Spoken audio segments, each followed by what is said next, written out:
This is an ABP Live Podcast.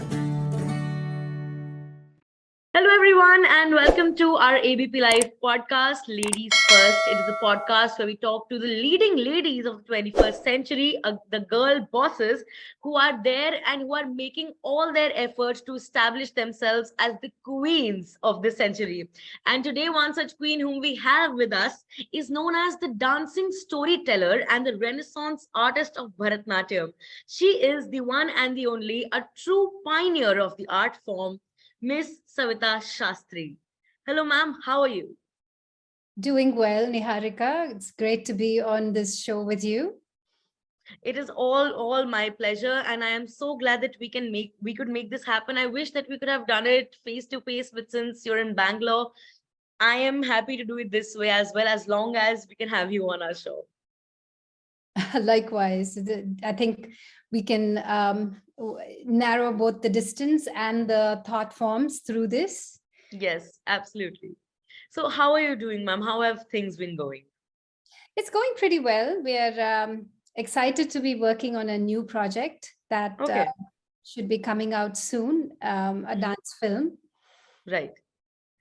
So as long as as far as Bharatnatyam is concerned, you are truly a pioneer. And how did this journey start? Like, from where did this interest in the art form begin? Was it from your childhood? Was there some different kind of motivation behind it? How did it start?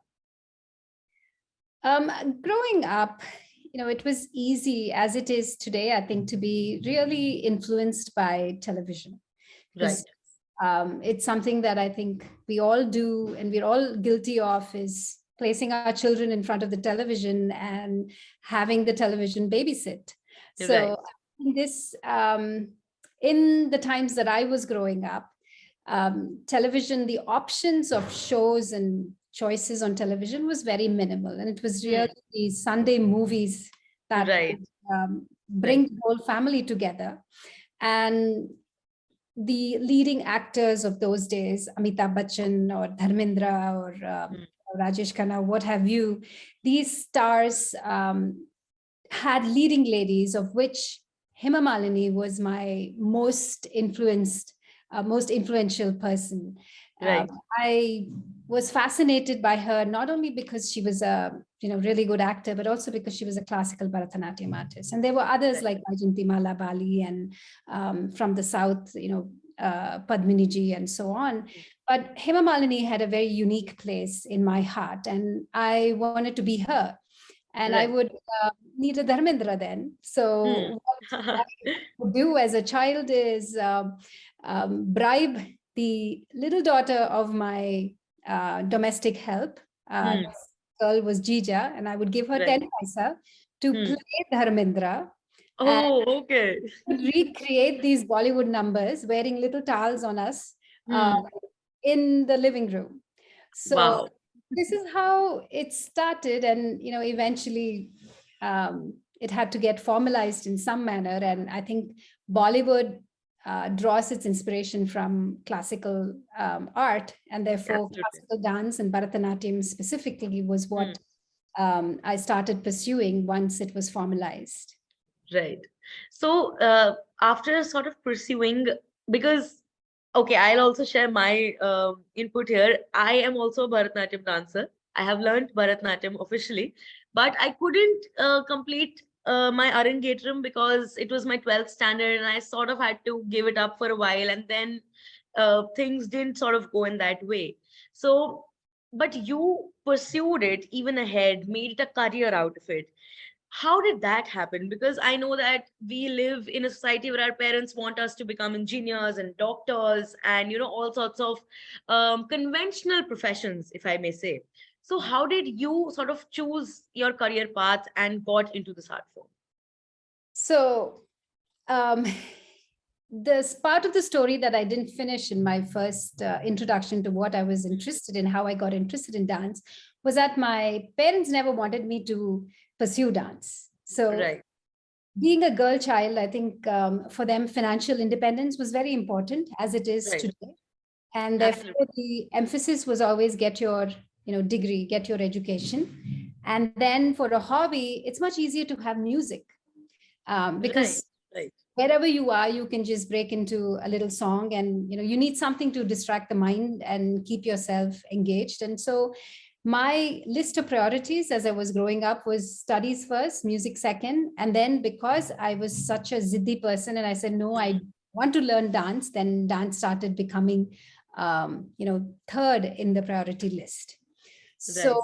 from there to make a career, and I'll tell you, there was one funny story. There's a Government of India scholarship that is given by the Ministry of Culture. And I was, I think, in single digit years. It was 8 or 9 when I applied.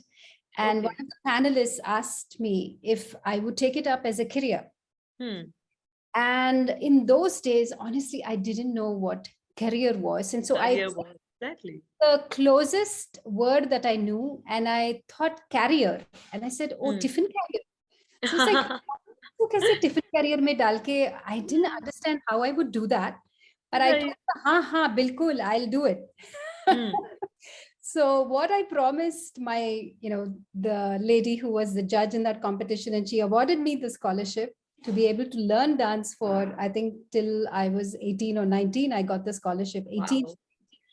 And so that really helped in a big way to get that scholarship. And I had, of course, teachers and role models that really influenced me. But to take it as a career, Niharika, really did not happen till, you'd be surprised, till almost my late 30s. Okay. Wow. How come? Yeah, so I followed what my parents set out for me, and I was a science student. I did my graduate studies in India, and then I went to the United States to get, to pursue graduate program. So I trained as a neuroscientist. Wow. Worked in corporate, in a pharmaceutical industry. I worked in academics. And it wasn't until much later, later at a point where I thought I had, done my part, at least to get a financial backing and to have raised a child old enough to be able to look at me and say, now, mother, you can go and, you can do as you're bidding. So Right. it was when he was in high school, my child, that I decided I would start making forays back to becoming a full-time dancer. Wow. You truly are a woman with multiple, feathers in your hat. From becoming a neuroscientist to academics and then coming back to your passion, your one true passion of Bharatanatyam. Truly, it is an inspiring story, and it sort of brings into perspective the whole thing, that how art forms have a way of bringing you back into your own, bringing you back into what you really want to do, because you probably had a comfortable life and you were earning very well, so you would have been fine even as a neuroscientist, and you would have been happy with that. But to come back to something that you loved as a kid and grew up learning is truly something very inspiring. Thank you. So after like sort of getting into it, you have done multiple works around Bharatnatyam as far as mythology is concerned. Then you also touched certain contemporary topics. So what did you like better, your mythological productions or working on more contemporary topics? So just to give you a little background, so mythology and pieces that are traditional Bharatanatyam form the repertoire are based on mythology. They're based on the Ramayana. They're based on the Mahabharata. Mahabharata, the stories of goddesses, of gods, of heroic heroes that were valorous. And so these stories, which form the basis of Bharatanatyam, was what I first practiced. And so when I used to come back from the United States, in my earlier days of wanting to, make it back in dance as a full-time professional, I would make this long trip from San Francisco to Chennai, and I would participate in something called the Margari Dance Festival in December. And it's a month-long festival of all kinds of arts, music and dance specifically. And the idea was that if you got a platform there, then you would get noticed. Because I was starting very late coming back. So it was very important for me to find those right placements. So I had no backing in Chennai. I did not run an institution. I had, the few family ties that I had, they would show up to my shows. And other than that, what I found was, maybe the first 2 rows would get filled, and then there was just empty seat after empty seat after empty seat. And I did this for several years. I tried to understand why is this happening? Is it that I need to really make a improvement in my technique? So I worked on my technique, and I sought out, people who were in the domain as leading artists. And I said, okay, I'll do workshops here. I'll do that. Maybe it's the pieces I'm choosing. I picked some of the, leading artists that would help me come up with, compose new kinds of music for me that would, put me in the forefront of it. I tried every kind of skill or technique or whatever was available for me to place me in that position of let's get this girl back where she belongs, was how I thought of it. But there was really no difference. And the empty seats kept being empty, or even the ones that came, they would come for a bit and they would look at their phones, or they would leave. So then then they would leave after a while. Exactly. So I would communicate this to my partner, Shrikant, and he would say, maybe it's not what you're, how you're doing it, but think about what you're presenting. Is it the same stories that have been done for ages by all dancers? All dancers, right. And if you were to even take the view of cinema, if you had the same film, but different actors, which is like having the same story but different dancers, how many people will go to watch that film? Not as many, right? So maybe the problem is not how you're dancing it, but what you're dancing. So in fact, we are seeing that people are not really enjoying the remakes of the films that are being made, or the songs that are being made, even in Bollywood. Very, very true. And it's that difference. It's that emotional connect that I think we seek in a way that is relevant to the present day. Right. So that will only be there in the stories that are told from the perspective of the person who's living today, or is able to adapt the story from the past so beautifully that it is still relevant. Right.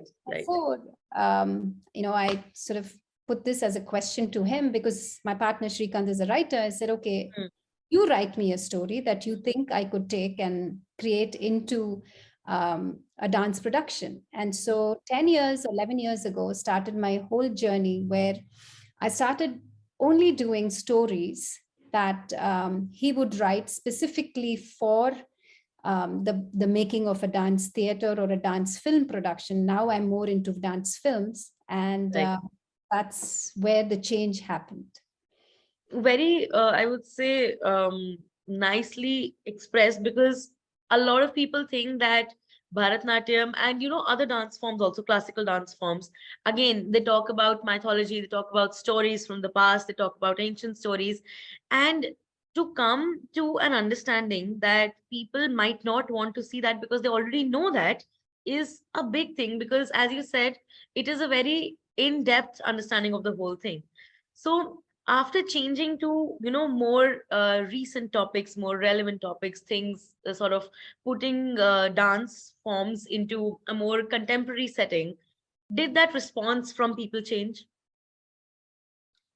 Tremendously. So initially, for the first, I think, several years, we started doing dance theater shows. So these would be productions that had stories, as I said, written for me by Shrikant. Right. And then we would find music in the sense that we would have our composer create music for it that would allow the music itself to expand out and becoming more of world music. So though it was rooted in Carnatic music, it was now accessible to a lot, different kind of audience. And the reason this was important is, just as I was trying to expand the canvas of dance, it was important to expand the canvas of everything that surrounds it, so Right. that I could Exactly. take it to world audiences. And therefore, the whole package was more accessible.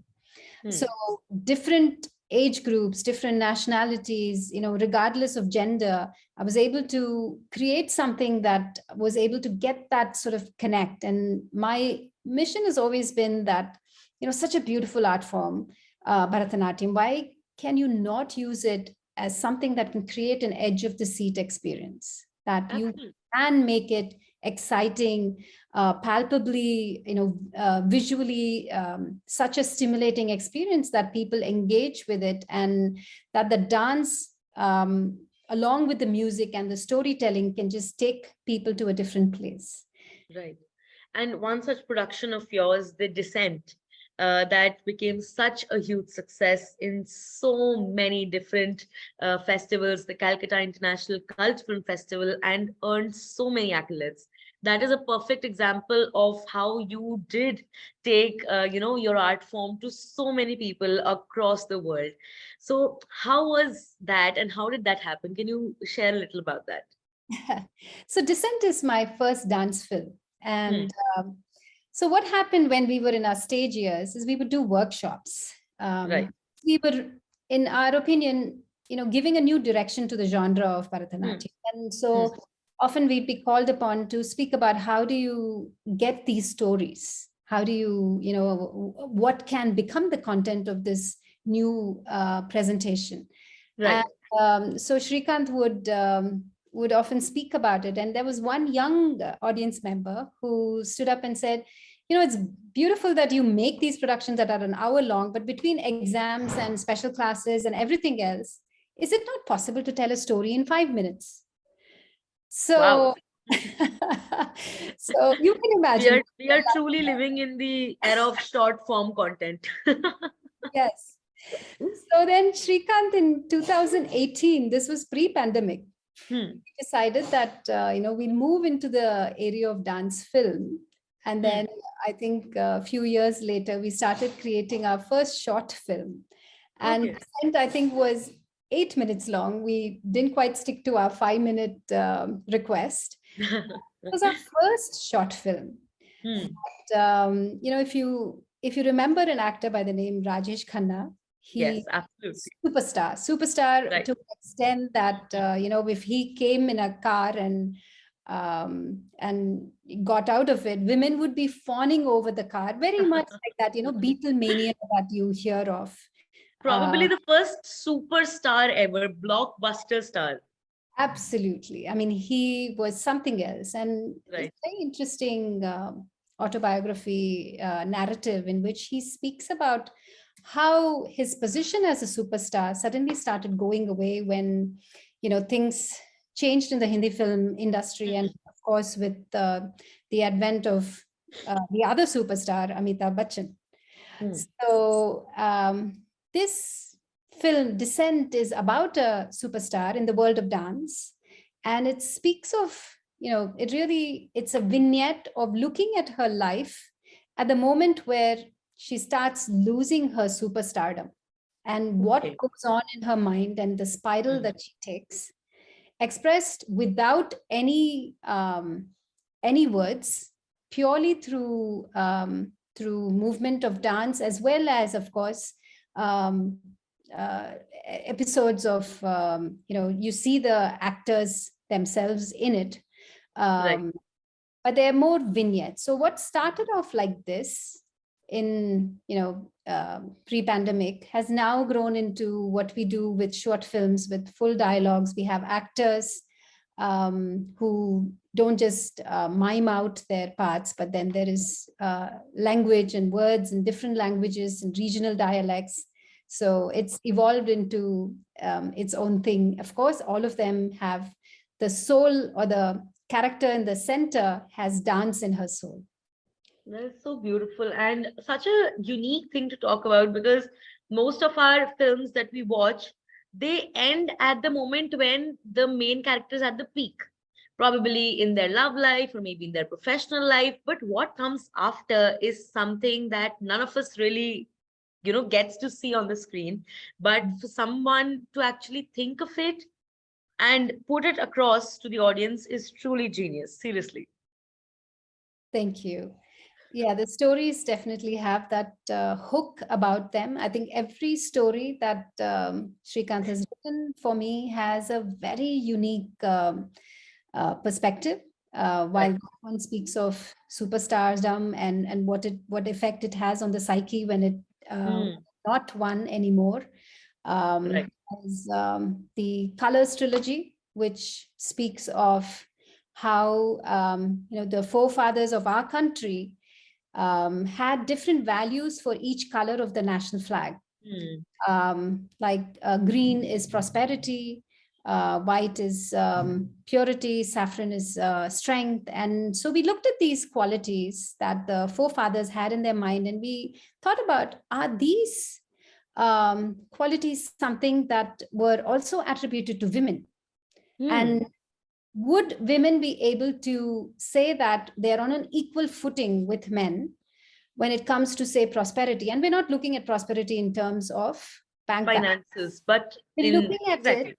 Hmm. in terms of choice. Is a woman as prosperous, as able to freely choose her life? Was one of the values we looked at when we looked at green. So for Hmm. each of the national flag colors, we came up with 3 different short stories, and those encompass the Colors trilogy. So, Beautiful. and then we have Behind the Reins, Beyond the Reins, which looked at an artist who is, maybe in her 70s, Hmm. reflecting on what she believes was the love of her life, and is being interviewed by a lovely interviewer like yourself. And, and you see the contrast between a young person and her perspective on what that love is, and how it leaves that lasting impression on you. So Right. all different stories, Niharika, and So, several so more. diverse in the nature also. Very It's amazing. Talking about something that I found very unique while you were speaking, we've all heard about musicals and musical films. A dance film is a very unique concept, at least to me. I might not be aware, that might also be the case. But can you tell us a little about it? Like, how does exactly a dance film sort of function? Great. I'm glad you asked this question, Niharika, because we're not new to the idea of dance in films. I mean, Right, exactly. that is After all, Bollywood is like the perfect example how there are so many songs and people are dancing and there are hordes of background dancers. They put on full show. But correct. a film dedicated only to dancing is something that is beyond beautiful to my ears right now.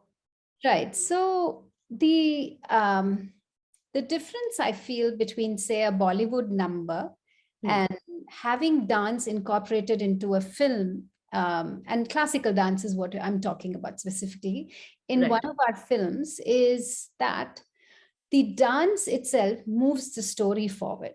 So Hmm. the ability of Bharatanatyam is very, is incredible. That you can use it as a storytelling device. And I don't mean just the mudras, Uh, Right. it's even the entire um, mood, the feel of the piece or the character, Yes. um, all of that you can create through the impact of dance as a visual with the music, of course, allows the story to passage forward. So Absolutely. we look at that as a very integral part of our storytelling device itself, as opposed to, okay, यहाँ पे एक item number अच्छा लगेगा. It's not a distributor Exactly. wish list. Hmm. We have, we have this actor, we have Hrithik Roshan. So जबरदस्त एक तो dance number होता है होना बनता ही है, exactly. पड़ता है. Just So just that for the sake of it. yeah, so that is not the import of what we are doing. We're looking at dance as, is it a device that can be used to expand the canvas of storytelling. I think is the takeaway. Sometimes the dance numbers are not as many because it doesn't fit into the storyline. For instance, the last one we made, Filter Coffee or Masala Chai. It's in Hindi, and it's about an interesting situation where you have South Indian married to a North Indian family in who is a dancer, who's a Bharatanatyam artist. And what happens in this family that lives in Delhi, the dynamics of, I've actually narrated from the point of view of their child, of their teen. Yeah. So, so in that story, we felt that dance, while it's important, it's not necessary to just put it in because it's the number that has to be there. We put it in the places where we thought it was necessary and then pulled it back when it was not. So that, I think, is the nature of what we are now defining as a dance incorporated film. Some of them have a very large element of dance. As the one production that we are going to launch is very deeply centered in a dancer's life. Okay. And I think striking that balance is also very important because the audience, you might just want to put in a dance number, but then again, the audience might feel, okay, this is getting a little too much. It's not required.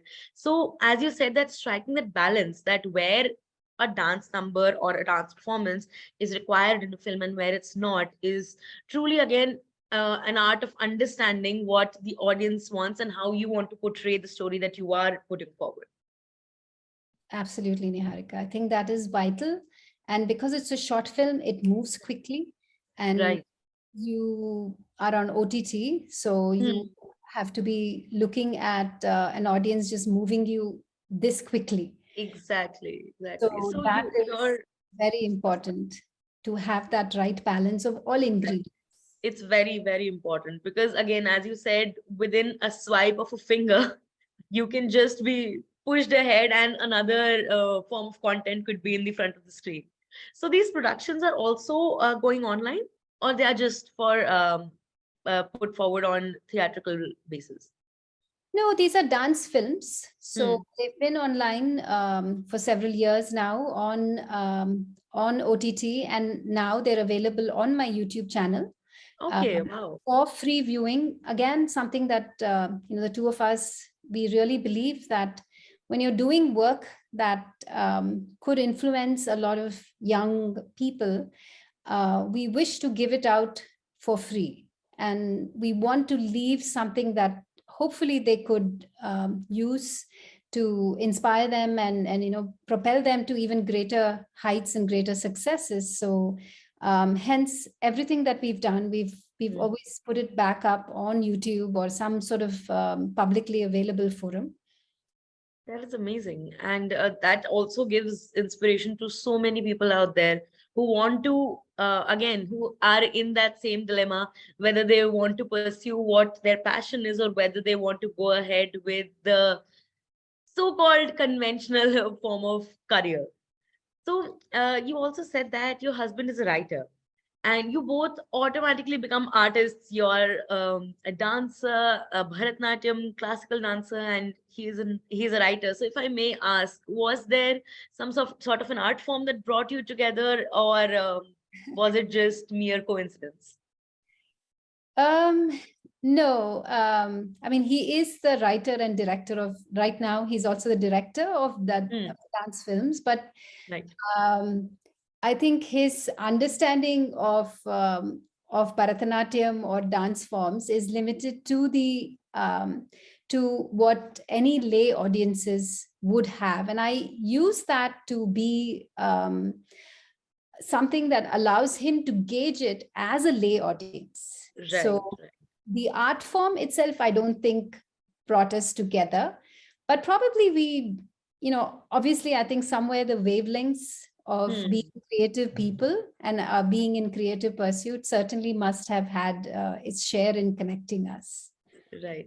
And I think him not having, the in-depth understanding of Bharatanatyam sort of helps you out, because then you can also gauge what your audience is understanding and what they are not. And maybe you can change it in a way that they get the exact idea that you are putting forward. Absolutely, because I always believe that I want to take Bharatanatyam in a manner where it becomes that edge of the seat experience and something that people will watch when the person says, I am not interested in classical dance. I Right, want to take right. it to that person also. Hmm. And So probably put it in their head that it is not what you have in your head, that it'll be a Purani story or something of that sort. It'll be new. It'll be something that is relevant to you as well. correct. Yeah. So to make it into that, it really helps to have somebody by my side who looks at dance and goes, okay, if I get his interest, then I know I'll get the average audience's interest. Right. So, ma'am, as a female performer, did you ever feel that probably a male counterpart in your art form or in your field might have an upper hand in certain situations, or was it the other way Um, I think when it comes to art, around? especially in the field of dance, the tradition has had it that a lot of the gurus have been males Males, right?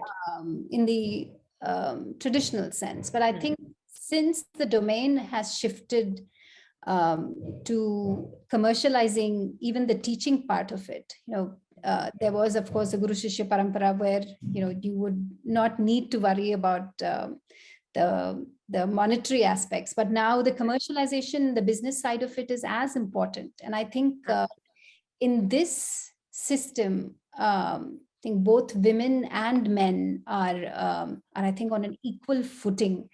Hmm. Because you're not thinking of, okay, who's the breadwinner here? Both are. And therefore, Right. it's becoming imperative, I think, for both contributors to look at dance as a business enterprise, as well as something that is able to provide that outreach and art and, bring all those aspects of it. And as a teacher, there is no reason for any one gender to have the upper hand. Right. It's as long as you can connect and nurture children or individuals to be able to be inspired. Then you're as able. And I really don't believe that there is any one gender that comes out ahead of the other in this domain. That is really beautiful and also a refreshing change, I would say, because as I mentioned in the beginning, also, this is a podcast where I talk to so many women from different fields. And a lot of times, what I get to hear is that, yes, in certain situations, there might be, a case where a male counterpart doing a similar job or a similar task might get an upper hand. But it's really refreshing to know that, yes, arts are a sort of field where that tussle sort of ends, and you're a male, you're a female, you are neither, still you can just be what you want to be and pursue your passion. Absolutely. And there was a time when I think male dancers might have found it more difficult Yes. compared to the female counterparts. But there are several barriers being broken on gender and equality. And I think there is certainly an openness to all performers of all ages, even, I would say, not just based on gender. Because you see older performers who would have not got this kind of backing and stage Right. before. So, talking about a similar thing, a common question that I ask all the guests on my show is that we, after all, live in a so called patriarchal society. So, for women, it's work, life, home balance, while for men, it's pretty much work, life balance. So, is that the case with you also? And how do you like manage your passion, your work, your home, your kids, everything? Um, yes and no. I mean, I think for me, there is a large home component because I work from the house and Hmm. from my home. And it is the domain that I enjoy having my turf as my turf. Okay. So it's easier for me to manage it, Hmm. and my years of raising a child is now done. I'm thankful to say that, my son is in a place where he's looking at having his own family. Oh, perfect. So you're an empty nester then. Yes. So therefore, I feel like I have a lot of time on my hands. And so given that, even even at the time when he was a responsibility, when it was a large responsibility in my life, I would go to work, and my work, because I was in the academic field in the later part, I would go to work early. Then I would come back and I would have this large portion of time that I would spend with him, cook dinner and so on. And then I would get into the studio around 7 p.m. So, I think I enjoyed every part of it. I don't remember feeling a sense of burden, because I really enjoyed raising him. And I enjoyed being able to be a part of that family. As much as I do now, to be able to have dance as my own thing. So I think there is a stage and age is how I processed it. And nobody told me what to do. Nobody told me this is the way you need to be with your family, that you need to spend time with your child. It was it just comes from within. Yeah, I think we're biologically programmed for one. Right. We have our motherly instincts after all. Yes, we do have that. And somehow I gravitated towards that, maybe role modeled after my mother. Otherwise, I would have picked dance as my career a lot sooner in life. Right.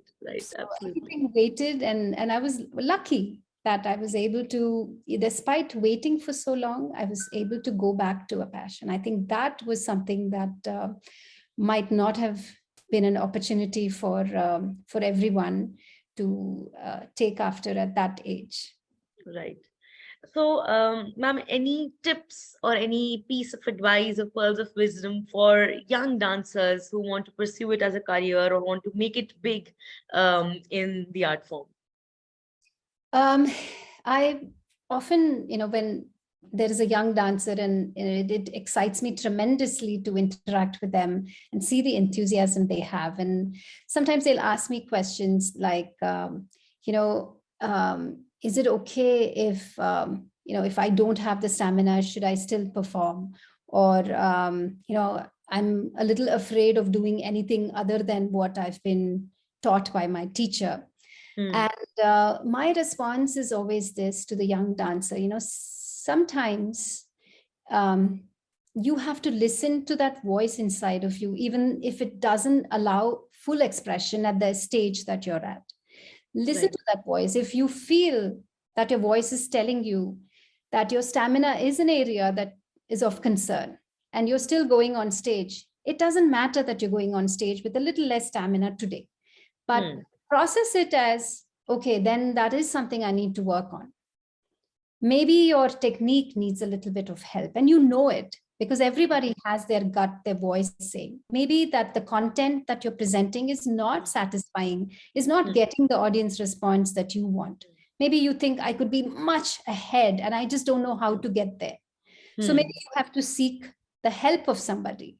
And these are voices that, that are in all of us. And somehow we don't give attention to it, either because we've already, we're satisfied with what we have. Right.